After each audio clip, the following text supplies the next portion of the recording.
atong tukiun ang sugilanon sa usa ka babay sa Kenya.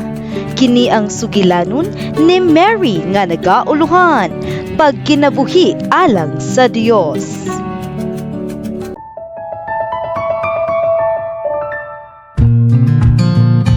Si Mary nataw nga bungol sa Kenya. Namatay ang iyang mga ginikanan sa iyang pagkabata ug usa ka buutan nga tiyo ang nagpadako kaniya. Gusto sa iyang tiyo nga makasulod siya sa eskwelahan, apan dili niya masabtan ang klase sa pampublikong eskwelahan. Nangita ang tiyo ni Mary og eskwelahan para sa mga bungol, apan mahal ang tuwisyon. Usa ka mag-uuma og mais ang iyang tiyo ug lisod ang ilang kinabuhi. Sa dihang niadto si Mary ug ang iyang tiyo sa camp meeting, usa ka pastor ang nagrecommend nga ipasulod si Mary sa Seventh-day Adventist boarding school para sa mga bungol nga bata. Layo ang eskwelahan ug kulang ang ilang kwarta, apan na maligya ang iyang tiyo og mais aron makabayad sa pamasahe.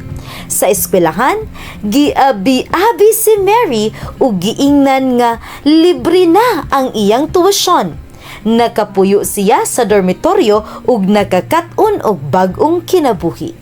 Nalipay si Mary kay nakahigala siya og parehas niya nga bungol ug nakakat-on bahin sa Dios.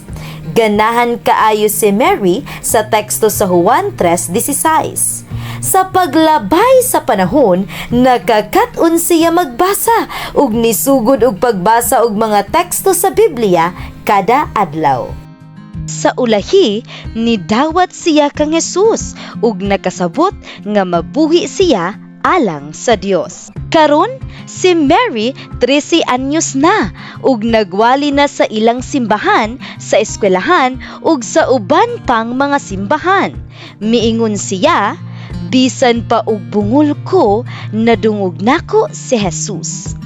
Ang offering kaniadto nakatabang sa pagpalapad sa Mwata Adventist School for Deaf Children sa Kenya.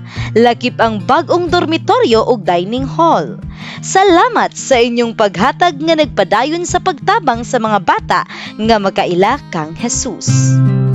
Ang 13th Sabbath offering karon nga quarter mutabang sa lain na usab nga eskwelahan sa Kenya, ang Mauricio Advent Community Nursery School nga nagtudlo usab mahitungod kang Jesus. Daghang salamat sa inyong pagsuporta ni ining importante nga proyekto.